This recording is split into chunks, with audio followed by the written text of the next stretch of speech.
Welcome to sHEARSAY. So, what you'll be expecting from us is going to be both of us just doing a little reporting on weekly news.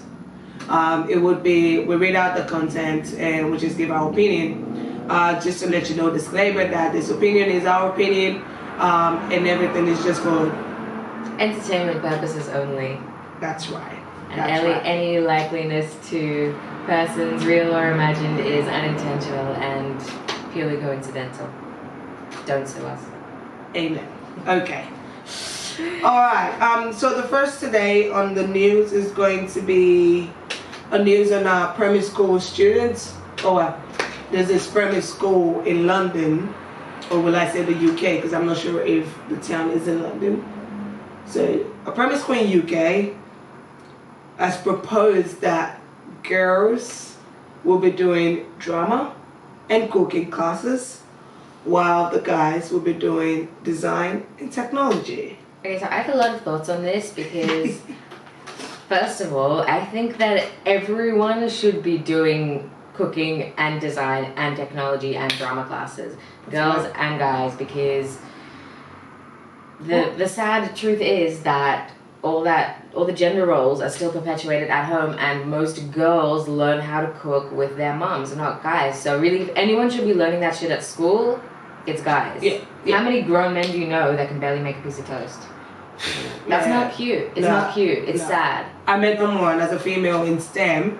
I do know how to cook as well, but the main thing is I don't think that a guy who would want to learn or want to be a chef shouldn't be taught how to cook and shouldn't do, those classes. And what if I'm a guy and I just want to learn how to act drama?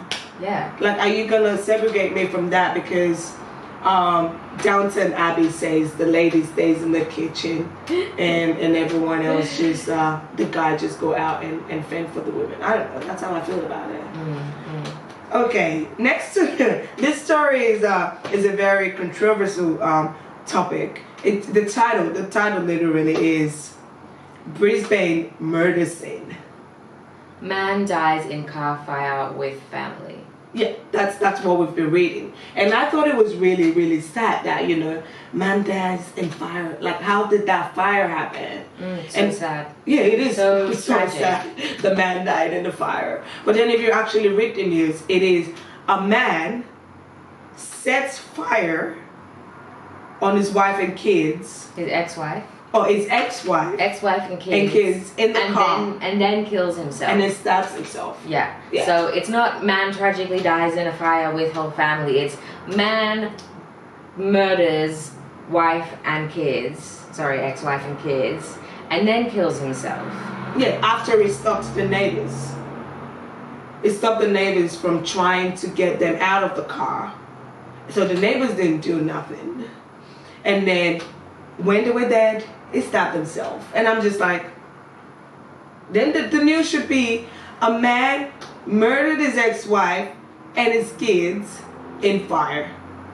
And I've seen a few news places, or not a few news places, but a few people who have been talking about this story, who have been reporting on the story, have actually refused to name the man because time after time after time after time, something like this happens, and it's always man, engineer with a bright future, blah blah blah, and it's saying all this stuff about the man and nothing about the people who were actually killed. And so what people have been trying to do this time is, you know what, this man killed these people. He doesn't deserve to be remembered. He doesn't deserve to have his name spoken by people and the bright future that he could have had spoken about, when the people that were killed for no reason don't. They just get forgotten. So I think it's really sad.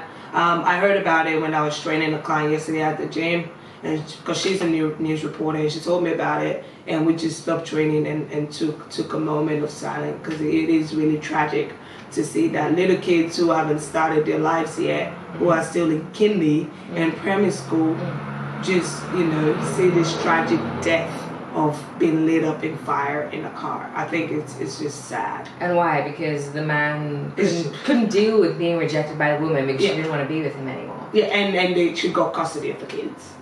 That's what pissed him off. Like, how do you think like that? It's such like a childish thing, you know? Like, I'm man-child. I can't babies. I can't have the kids, so you can't have them either. I would rather kill them than let you have them. And kill myself, so that's really sad. So, my heart goes out to the family of the lady that has died, and hopefully they can find closure. Next on the news, it says a 40-year-old book predicted coronavirus.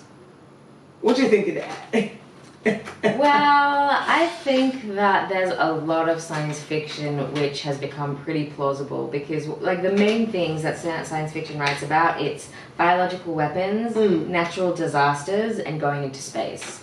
We haven't quite gotten there with the space thing yet, but biological weaponry, yes. And natural disasters, definitely. But what if it wasn't a fiction? I mean, it was 40 years ago. What if the person who wrote it actually had intel on coronavirus, and that, you know, the Chinese government tried to censor it? I mean, that's actually building it. That is very possible, but when with something like this, it sounds like a lot of speculation. Yeah. Like, oh, maybe, but speculation and hype. And the question is, who shared that? Where did that information come from? Well, the information came from an American congressman. So we all know our Americans love racism. Everyone, especially minorities. We all know our Americans love them.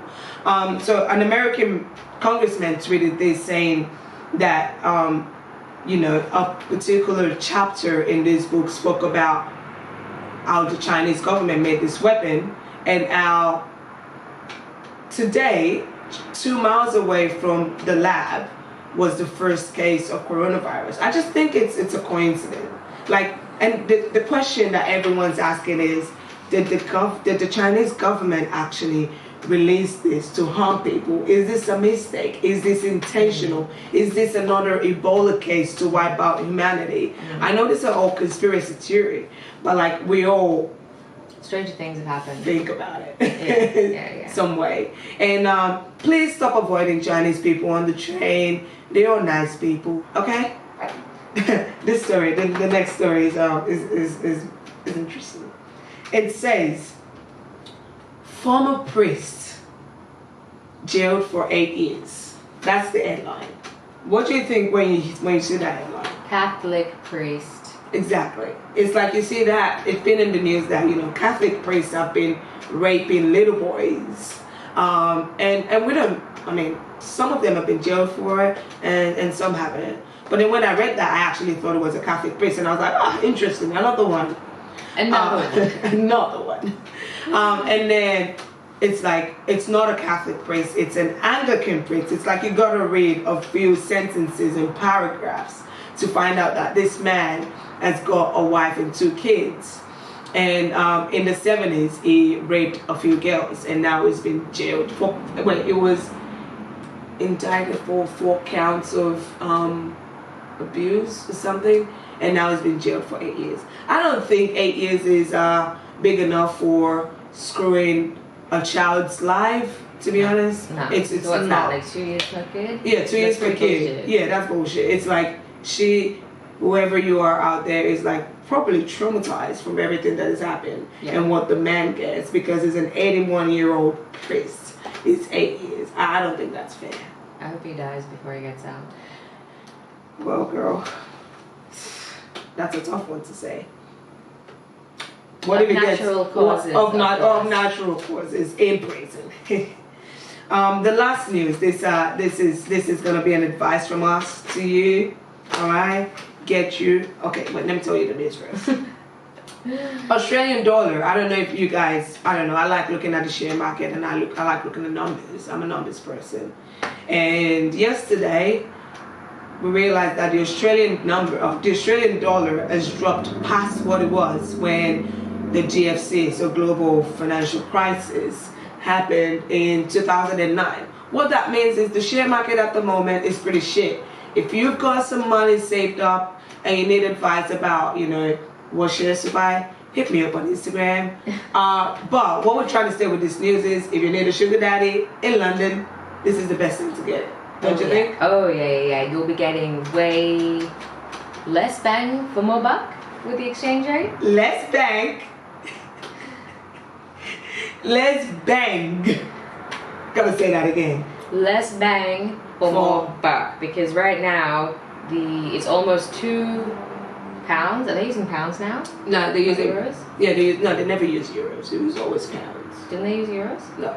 Okay, so it's almost £2 for $1 Australian. So which means get that. if you got a sugar daddy, yeah. It's time for daddy to take you to London. If you got a sugar daddy in England, time to ask for your pocket money in the other currency. In the other currency, pay back. Yeah, but invest carefully and do your research, and if in doubt, consult a professional, because we take no responsibility for you guys do. No, we don't take responsibilities. Just remember that this advice is what I do. I am not my opinions. I am not a financial advisor. That's the news today. I hope you enjoyed it. I am Jojo, and this is Memphis. Alright, you can follow us on Instagram. We'll put our links in the description. Just follow us and let us know what you think. Give us suggestions on what to talk about, because we like talking about random and controversial stuff. Yeah, comment down below, share, and subscribe to this channel, and we'll see you next week. Bye. Peace.